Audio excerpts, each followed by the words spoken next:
Hey everybody, it's Liam Landry, the Small Wrestling Alliance World Heavyweight Champion here to give you my review of the March 14th episode of NXT and to tell you if it was worth it. So we start off the night with the second match of the first round of the Dusty Rhodes Tag Team Classic between Sanity versus the team of Moss and Sabatelli. And this ended up with Sanity coming up on top. I thought this was an okay match, but to me it really kind of fell into that whole standby that WWE does with their tag team matches, which is to have one side dominate over the other and just have tease the hot tag and all that. And I'm not a big fan of how that works. If you like that style matches, then this one is a good one for you. But if not, then it wouldn't be. So it just kind of depends on your feeling on those matches, whether it's worth it or not. We get into our next match, though.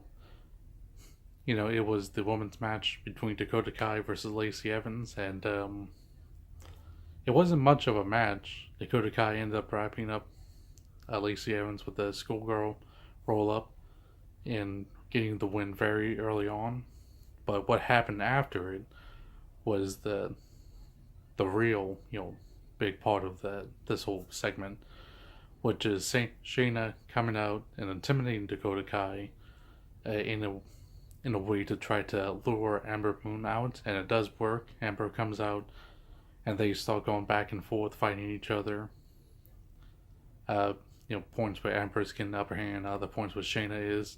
Eventually, Shayna is, gets the upper hand on Amber Moon, and it looks bad for Amber, but then Dakota Kai comes out and helps Amber.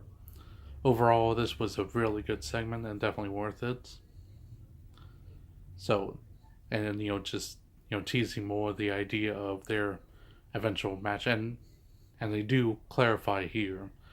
Amber calls her out and says we're gonna have a match at Takeover New Orleans. So it's just kind of getting you more excited for that match, and so it should be good. After that, we had our third match of the first round of Dusty Rhodes Tag Team Classic. This is between Heavy Machinery versus the Street Profits. The Street Profits ended up winning here, and I thought this was a fun match. Both these teams have a lot of comedic elements to it, and they played up into that, had earlier points to it. Then they also had a little, back and forth. It was a very short match, so you couldn't really get too much out of it. But for what you did get out of it, I felt that all the members of different teams got put into the match itself. Everyone gets a little something, so I found it a little entertaining. But it is very short and I guess non-consequential. Well, I wouldn't say non-consequential, but it was very short and not, I guess, lacking substance is the best word for it. So it's kind of a toss-up. I enjoyed it, and I still thought it was worth it, but I can sense why other people would just think it's kind of a waste of time. Though, anyway, Street Profits are moving on to the second round. So you should get some more good matches. So far, I haven't been impressed by the matches in Dusty Rhodes Tag Team Classic, but I think, second round on, they're going to have some much better matches. Anyways, after that, we had Pete Dunne versus Adam Cole, who's accompanied by the rest of Undisputed Era, and they're competing for the UK Championship. And this was a really good match. They played up the heel versus heel angle really, really well. They didn't just kind of make Pete Dunne a face. They still kind of kept him very heelish against Adam Cole, who was of course very heel.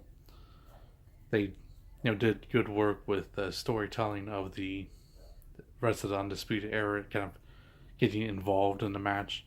So I think overall that it was a really good job, really good back and forth. It doesn't end up with a clean victory though, as the Undisputed Era go in and jump Pete Dunne. So Pete Dunne ends up winning via disqualification.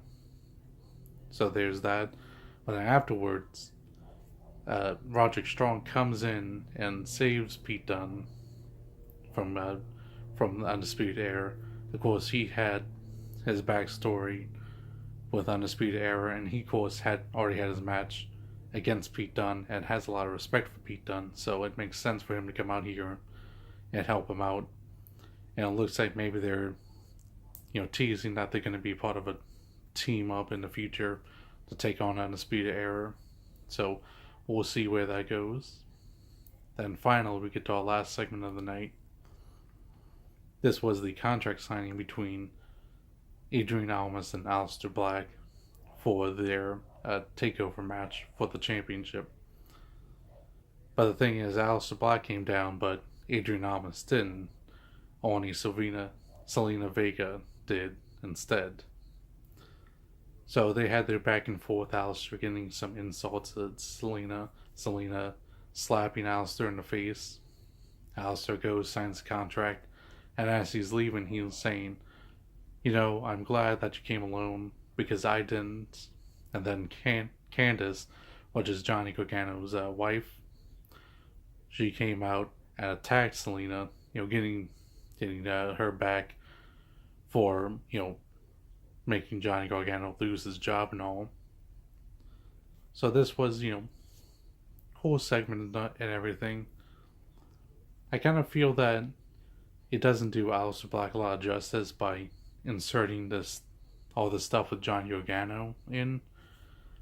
Maybe if he, wasn't involved with it, I guess. If Candice just kind of came out and attacked Zelina by herself. But, the whole teasing, didn't come alone, it just kind of seems like you're still trying to put more focus on Johnny Gargano when it should be more focus on Aleister Black, But it was still, very entertaining, and the crowd was, getting really into this. So it was still worth it. So I'd say overall, the night was very worth it. It can depend on your feelings of, what you want to see in tag team matches for the first match, but I still believe overall was still a, very good night. I would watch, I would tell anyone to watch the whole thing. I wouldn't say there's any, besides the commercials, I wouldn't say there's any points to skip over. And it was just very good. So I would say this, if you like this review, you can leave a like. If you want to see more reviews like this, or more videos from the Small Wrestling Alliance channel, you can subscribe, and you can also hit the bell for notifications, so you can get notified for any future videos, and also get notified when we go live, because we go live at most of the pay-per-views for live streaming. And also, if you want to follow me on Twitter, that's at Liam_SWA on Twitter. You can find down in the descriptions. And until next time, see ya.